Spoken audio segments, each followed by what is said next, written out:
अच्छा बेटा, वो ज़रा फ़ोन आ गया था इसलिए सॉरी, संपर्क टूट गया।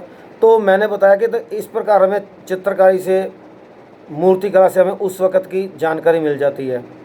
फिर अलग अलग सोर्सेज भी हैं, जैसे कोई राइटर अपने बारे में लिखता है, किसी के बारे में लिखता है, वहाँ से भी हमें जानकारी मिल जाती है कि फ़लाना व्यक्ति कैसा था।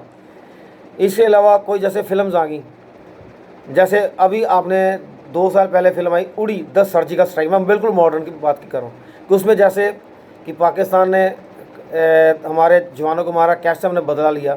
इसी पर आज जो पुरानी फिल्म है जैसे शहीद, मनोज कुमार की फिल्म है, तो ये क्या है कि उसमें भगत सिंह के लाइफ के बारे में बताया गया है।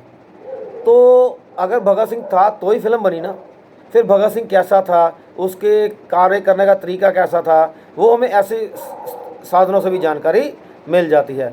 तो अगर हमने इतिहास को लिखना हो तो ऐसे साधनों का प्रयोग करते हैं और उनको देखते हैं कि ये सच्चाई की कसौटी पर खरे, जो भी घटना सच्चाई की कसौटी पर खरी उतरती है उसे हम इतिहास में शामिल कर लेते हैं। तो ये थे से इतिहास के महत्वपूर्ण स्रोत। और भारतीय इतिहास की जो विशेषताएं हैं, आदि नंबर 1, इसमें क्या हुआ था कि मुग़ल शक्ति जब कमज़ोर हो गई तो नई शक्तियों का उदय हुआ, जिसमें मराठे, सिख, रुहेले, पठान, राजपूत आदि थे। और फिर मैंने बताया कि विदेशी शक्तियाँ भी आना शुरू हो गई। मेनली थे अंग्रेज़, फ्रांसीसी, पुर्तगाली और डच। अंग्रेज़ इंग्लैंड के निवासी थे, फ्रांसीसी फ्रांस के निवासी थे, पुर्तगाली पुर्तगाल के वासी थे और डच हॉलैंड के वासी थे। और इन दिनों में फिर काफ़ी सामाजिक तथा धार्मिक सुधार आंदोलन चले, ठीक है, सती प्रथा के खिलाफ, जाति प्रथा के खिलाफ, छुआछूत के खिलाफ, कन्यावध के खिलाफ काफ़ी समाज में जागृति आई और शिक्षा का काफ़ी प्रसार हुआ।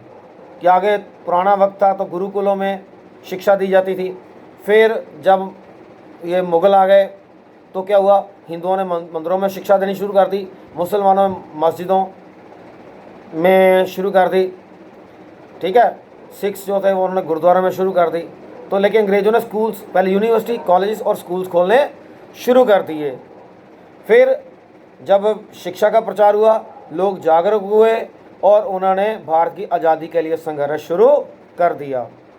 और जो अर्थव्यवस्था थी उसका दोबारा संगठन किया गया और 6 दशकों में भारत ने पूरे विश्व में अपना एक स्थान बना लिया है, ठीक है।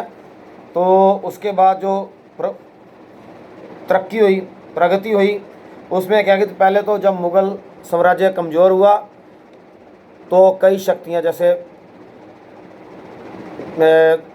उदय होनी शुरू हो गई, जैसे निज़ामुल मुल्क, इसने हैदराबाद की नींव रख दी। अलईवर्दी खां, मुर्शिद खां, इन्होंने बंगाल को स्वतंत्र घोषित कर दिया। सादत खां, इसने अवध को स्वतंत्र कर दिया। हैदर अली और ने मैसूर राज्य की नींव रख दी। मराठों ने भी फ़ायदा उठाया, उन्होंने सारा महाराष्ट्र ही लगभग आज़ाद करवा लिया। फिर गुरु गोबिंद सिंह जी के बाद बंदा बहादुर है, उन्होंने भी काफ़ी हद तक आज़ाद करवा लिया। और उनकी शहादत के बाद चाहे सिख शक्ति बिखर चुकी थी, लेकिन फिर भी उन्होंने मुग़लों से, बाद में अफ़गानों से पूरा लौ लिया और महाराजा रणजीत सिंह के नेतृत्व में एक सिख राज्य की भी स्थापना कर दी। और पहले पहले जो विदेशी शक्तियाँ आई, जैसे फ्रांसीसी, पुर्तगाली, अंग्रेज़ और डच, इनमें फिर आपस में भी संघर्ष हुआ। तो कोई भारतीय अंग्रेज़ों के साथ की ओर से लड़ना शुरू हो गया, कोई फ्रांसीसी की ओर से, कोई डच की ओर से। तो मैंने बताया कि तुम्हें अंग्रेज़ ज़्यादा विजय रहे और भारत में ज़्यादा क्षेत्र पर उनका राज्य हो गया।